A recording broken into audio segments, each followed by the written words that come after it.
On repart, les amis. On repart donc avec Nicolas Gaume, entrepreneur, cofondateur de Space Cargo Unlimited. On va aller sur ta dernière folie, Nicolas. Tu étais venu nous voir il y a combien de temps? Il y a 18 mois, l'histoire des sarments de vigne. Sarments de vigne. Mais il y a eu une première cuvée d'ailleurs depuis. Alors on a fait une première... On a encore 1 an de travail.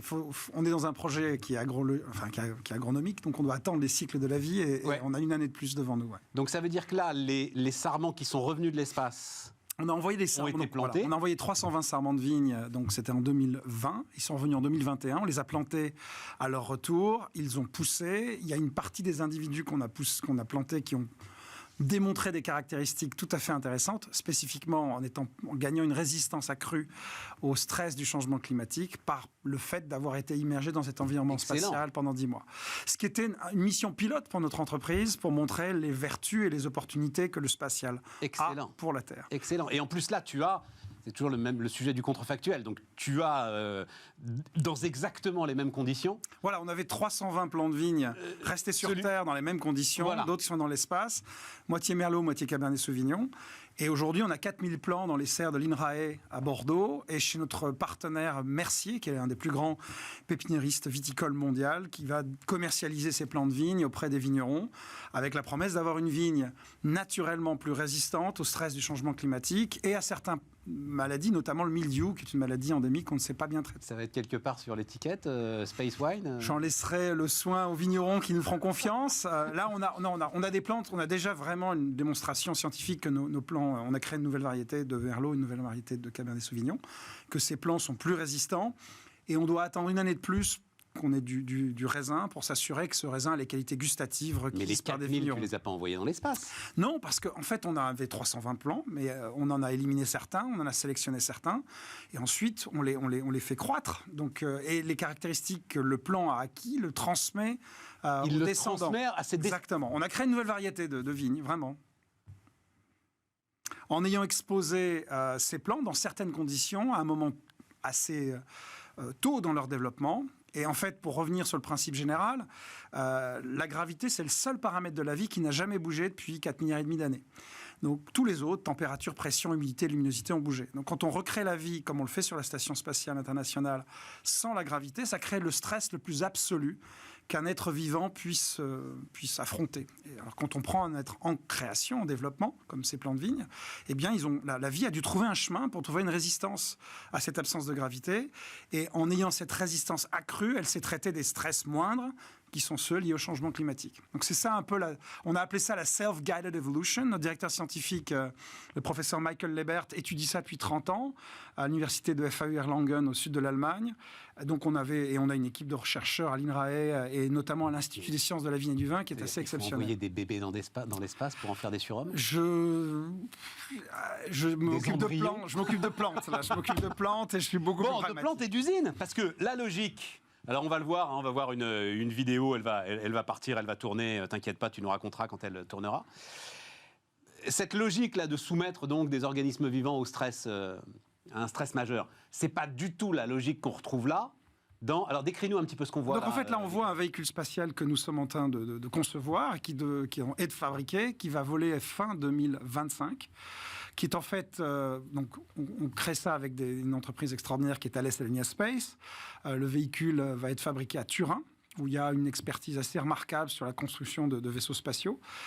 Et on aura à bord de ce véhicule des unités de production automatisées qui vont fabriquer différents produits qui peuvent bénéficier de cet environnement si particulier qu'est l'absence de gravité.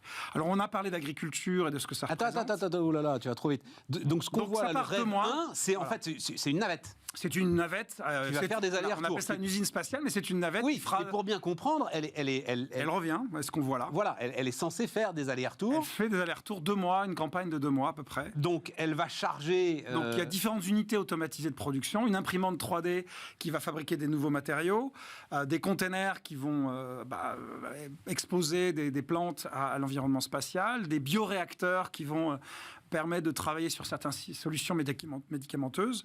Toutes ces variétés de produits bénéficient de cet environnement très particulier qu'est l'environnement spatial. Donc, et aujourd'hui, il n'y a pas de solution au bon coût, opérationnel, efficace et surtout construit pour vraiment un applicatif industriel. Donc, à l'intérieur, tout est automatisé. Il n'y aura pas Tout est d'ouvrier. automatisé. C'est d'ailleurs une des notions fortes. C'est-à-dire que Ça paraît complètement dingue. alors, il y a plus de 20 ans de recherche sur la Station spatiale internationale. Et on a aujourd'hui une documentation scientifique exceptionnelle. Thomas Pesquet, du jour au matin, il fait des expériences de recherche. Notre partenaire, le CNES, a un laboratoire exceptionnel qui s'appelle le CADMOS. Et le CNES fait un travail exceptionnel, d'autres agences également, pour chercher des applicatifs, des opportunités. Donc aujourd'hui, dans les sciences de la vie, dans les nouveaux matériaux, on a testé énormément de choses. Et je serais heureux d'en dire deux mots. Par exemple, nouveaux matériaux. Vas-y. Quand tu fais un alliage... Après, on ira sur le process. On reviendra parce que sur le process. moi, qui Mais m'intéresse. il faut Mais alors, comprendre, vas-y. faut comprendre le pourquoi. Il faut comprendre le pourquoi, on est d'accord. Donc, si on fait un alliage, par exemple, sur Terre, assez simplement, le matériau le plus lourd va en bas, le matériau le plus léger va en haut. On ne fait pas un alliage homogène, on ne fait pas le plus solide des alliages. Dans l'espace, on en fait un parfait. Simple.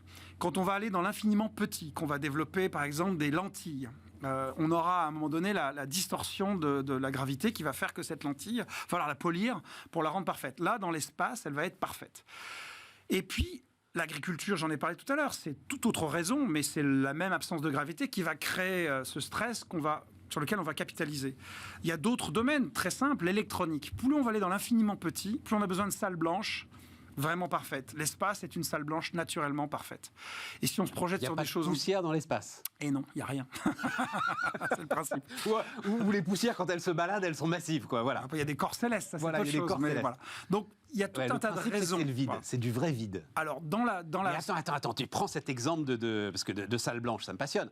Donc, c'est quoi l'idée? C'est que tu vas faire rentrer le vide tu vas à l'intérieur d'un de tes caissons. dans un caisson. Donc, alors, notre véhicule va évoluer au fur et à mesure des avances. L'électronique est quelque chose de plus complexe. Donc, nos premiers scénarios sont ceux que j'ai évoqués, l'alliage, l'agriculture. L'absence de gravité, c'est très intéressant dans les changements d'état. Quand on passe du solide au gazeux, au liquide. Et par exemple, il y a une chose importante dans la recherche scientifique et dans la production pharmaceutique, c'est la cristallisation de protéines. On va prendre des protéines, on va les cristalliser pour les étudier. Eh bien, dans l'espace, on va faire des cristaux plus parfaits, plus ronds, plus visibles, plus gros, ce qui permet d'aller beaucoup plus rapidement à des solutions. Les cellules souches se développent beaucoup plus vite dans l'espace. Attends, alors les cellules souches, à la limite, on revient sur ton histoire de sarment de vigne, parce que l'une de mes questions, c'est la scalabilité du chose, l'effet d'échelle. C'est-à-dire, ok, tu dis, je vais faire un matériau nouveau, il va être plus compact, tu l'as très très bien décrit. Ah bah oui, mais oui, il m'en faut énormément. Alors, tu vois, enfin, totalement. Alors, un pour exemple. le coup, il ne va pas se reproduire dans de nouveaux matériaux. Alors, voilà, non, c'est vrai. Alors, sur ce type de scénario, donc, on a une usine qui est versatile. C'est-à-dire qu'à bord de notre véhicule, on a des racks dans lesquels on va mettre une imprimante 3D qui va fabriquer la fibre optique. Je vous donne un autre exemple. Fibre optique, il y a une fibre exotique, ça s'appelle, qui a été inventée par une entreprise française qui est à base de fluor. Pas de silice. Et sur certaines fréquences, c'est 100 fois plus conducteur qu'une fibre traditionnelle. Okay. Et c'est utilisé dans les usages militaires pour faire des tests avec des lasers. Bon. Cette fibre-là, elle est assez coûteuse parce qu'elle est très, très, très compliquée à fabriquer sur Terre. On fait une tour dans laquelle on a du fluor qui va couler, puis on va avoir des petits bouts qui vont être comme il faut. Dans l'espace, on peut fabriquer ça avec une unité qui fait à peu près cette taille d'une imprimante 3D. Et c'est un câble qui a un prix. Alors évidemment, s'il y a plus d'offres, il y aura un prix qui va baisser, mais ça reste un prix élevé. Et avec une unité comme ça, tu peux fabriquer des dizaines et des dizaines de mètres de câbles, par exemple. Donc là, effectivement, on a moins ce problème de... Parce que j'imagine que tu imagines la grande usine, mais oui, j'en sais rien, moi, c'est inventé. Enfin, après, on démarre avec... Rendons hommage. J'ai pas la traduction en français. Atlas Shrugged. Enfin bref, l'un des bouquins les plus extraordinaires du capitalisme mondial, La Grève. Voilà, c'est traduit en français par La Grève. Bon, si tu inventes un nouvel acier extraordinaire... Alors, encore une fois, il y a un truc qui s'appelle le bulk metallic glass, qui est un mélange... verre-métal qui semble correspondre à ce que tu décris à l'instant. Mais il y a beaucoup d'opportunités. La vérité, c'est qu'on est un peu avec un déficit de plateforme pour passer à l'échelle industrielle. Ce qui m'a frappé avec mon associé Emmanuel Etchepart, quand on a étudié je dis 20 ans parce que c'est la vie de la station spatiale, mais il y a eu de la recherche qui a été faite sur la navette spatiale et sur Mir et dans d'autres conditions. Mais il y a 30 ans de recherche où on voit un nombre d'opportunités absolument considérable.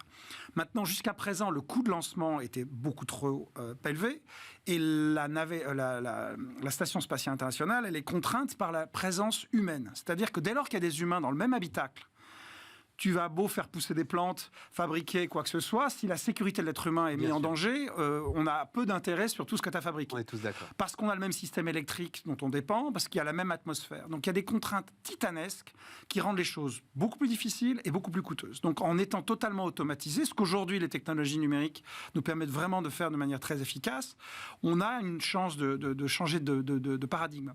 Le coût de lancement aussi baisse. Alors attends, on va y aller sur le coup de lancement, mais comme tu me ramenais sur le process, donc sur le process, ok, donc j'ai compris ton usine versatile, j'adore l'utilisation de l'adjectif versatile pour parler d'un outil industriel. Comment tu te sens ce matin ? Ouais, je sais pas trop. Ah, t'es versatile. Et non, j'adore ça. Donc ton usine versatile, ok. Et donc au moment où elle décolle, il y a à l'intérieur l'ensemble des matériaux et les robots programmés pour faire tout ce qu'il y a à faire. Une imprimante 3D, un bioréacteur. Et les robots vont faire leur truc. On a un système de rack qu'on aura l'occasion de dévoiler l'année prochaine, qui est, je crois, assez innovant. On a un système de contrôle, je viens un peu du logiciel, de l'informatique, donc on a quelque chose de vraiment très intéressant dans la façon de contrôler et d'opérer ces dispositifs. Et on va avoir une campagne de 2 mois, et on va revenir et livrer à l'industrie pharmaceutique qui nous a fait confiance et qui nous a confié une mission, l'entreprise Nouveaux Matériaux, la start-up XYZ, voilà, le labo de recherche. Donc c'est ça l'idée. Mais ça coûte une fortune. Alors, ça coûte, ça, c'est certain. Ça coûte, Maintenant, il y a une baisse drastique des prix. Un lancement d'une navette spatiale, c'était 1,250 milliard de dollars. Le lancement d'un Dragon, le véhicule que prend Thomas Pesquet justement pour aller sur la station. C'est le truc d'Elon Musk, ça, Dragon. Ouais. De SpaceX, c'est 250 millions de dollars. Pour ce qui est de notre usine... Ah, ça coûte quand même encore 250 Ça coûte encore 250 millions. Alors, dans un lancement, il y a une part importante qui est le coût de lancement. Donc, il est vrai qu'aujourd'hui, on a un nombre de startups qui se développent avec aujourd'hui plutôt sur des segments de petits satellites, de nanosatellites, de constellations. Ouais. Donc, il y en a beaucoup qui arrivent, mais toutes ces entreprises veulent aller vers des lanceurs plus élevés. Nous, on a un véhicule qui fait à peu près 2,5 tonnes, donc qui aujourd'hui peut être lancé par des fusées qui sont plus coûteuses, mais en voyant un peu les roadmaps, les différentes perspectives de ces différents acteurs, on est assez confiant qu'il y a une douzaine de sociétés qui vont pouvoir nous lancer. On est en discussion avec un grand nombre d'entre elles. 2 tonnes, parce que tu me dis 2,5 tonnes, mais je n'ai pas de référence. C'est quoi ? C'est quand même un gros objet à lancer. C'est un gros objet à lancer. Oui, voilà, c'est ça. Parce qu'un nanosatellite, c'est plutôt de l'ordre de la dizaine de kilos. Donc, d'accord. Donc effectivement, on passe une échelle. Après, Ariane 6, ça envoie des charges beaucoup plus massives. Le James Webb Telescope, je n'ai plus le chiffre en tête, mais c'était plusieurs, c'est beaucoup plus que 10-15 tonnes. Quoi. Oui, c'est ça. Donc, on est dans un segment qui va être bien fourni. On aura des discussions, je pense, constructives avec tous les lanceurs avec lesquels on a déjà engagé. Et l'idée, c'est qu'on fasse baisser le coût par rapport à ce qui a été. Donc, aujourd'hui, lancer quelque chose comme ça, ça serait dans les 60-70 millions d'euros. On pense qu'on peut arriver à 35 millions, peut-être moins. Certains acteurs veulent se positionner sur des tarifs moindres. Donc déjà, il y a une baisse drastique du coût de lancement. Ensuite, l'exploitation du dispositif dépend aussi de l'héritage technologique sur lequel on construit. Il se trouve que l'Agence spatiale européenne développe des programmes qui tirent les industriels. Elle a développé notamment en Italie, avec la volonté de l'Agence spatiale italienne, un programme qui s'appelle IXV, un véhicule qui a volé, je crois, il y a 8 ans maintenant. Ils ont un successeur qui s'appelle Space Rider, qui continue à être développé. Thales Alenia Space est un des, ce qu'on appelle co-prime contractors. Donc c'est et c'est eux qui développent ton véhicule à toi. Et eux, ils se développent dans le cadre de ce programme européen tiré par la volonté de l'Agence spatiale européenne et des agences spatiales nationales. Le CNES, l'Agence spatiale allemande et d'autres accompagnent ce type de projet. Un savoir-faire industriel de premier plan. Par exemple, fabriquer un bouclier de réentrée, parce que c'est quelque chose d'assez complexe, c'est quelque chose qui a été développé dans ce contexte-là. Donc nous, en nous associant avec Thales, on va pouvoir tirer parti de ce pool d'innovation qui a été fait, de ces technologies, et on va pouvoir les exploiter. On va développer nos propres technologies, mais d'une manière générale, si on doit résumer, Thales va construire tout le véhicule, on va faire tout l'aménagement intérieur, qui est notre métier d'opérateur industriel. Je comprends. Et de ce fait, on va pouvoir bénéficier de cet héritage. Ça permet de répondre à une des questions que j'avais. Alors, sur le bouclier, non, mais je crois tous les... les êtres humains peut-être même, de ma génération, c'est quoi? C'était la deuxième navette, la première avec navette? les tuiles qui sautaient, bien sûr. On a tous vécu ce suspense incroyable. Non, mais tout à fait. Voilà, chacun sait c'est intéressant parce que la force du il y bouclier. a du liège derrière et c'est fabriqué par une entreprise portugaise. Enfin, c'est assez fascinant comment ils ont fabriqué Oui, mais en ça. même temps, penser que ça devait être il y a 40 ans, j'en sais rien, 30 ans. Bah alors, les problèmes ne sont pas totalement résolus. Et que ça reste c'est un des toujours- problèmes centraux. Aujourd'hui, il y a beaucoup de véhicules qui ne savent pas rentrer. Donc, Ouais, c'est il y a ça. peu de sociétés qui ont fait des véhicules, les Russes, Mais les Chinois, les Américains. Et donc justement, tout ça me faisait dire, mais bon Dieu, t'as un capex, c'est-à-dire t'as une masse d'investissement invraisemblable. Mais non, c'est Thales qui porte en Alors, fait Thales, l'essentiel. non, c'est l'Agence spatiale européenne et les agences spatiales nationales qui ont porté des programmes, qui ont amené un savoir-faire de premier plan à un groupe de premier plan qui est Thales. Nous, on en bénéficie, puisqu'on va pouvoir effectivement utiliser certaines de ces technologies éprouvées et certifiées, ce qui est aussi intéressant pour nous. On va développer des technologies spécifiques en étroite collaboration avec les équipes de Thales, et on va arriver à un coût qui sera certainement élevé. Il ne faut pas croire que c'est peu d'argent, mais moindre. Le coût de lancement baisse, ce qui amène aussi dans le compte d'exploitation des perspectives beaucoup plus intéressantes. Ensuite, on a, nous aussi, approché le problème différemment. On s'est dit, aujourd'hui, une agence spatiale, elle va commander un de ses démonstrateurs, elle va tout payer en avance. Le travail est réalisé. À la fin, on dit, il n'y a pas assez, on va remettre de l'argent et on va arriver à un programme comme Artemis qui coûte des sommes titanesques.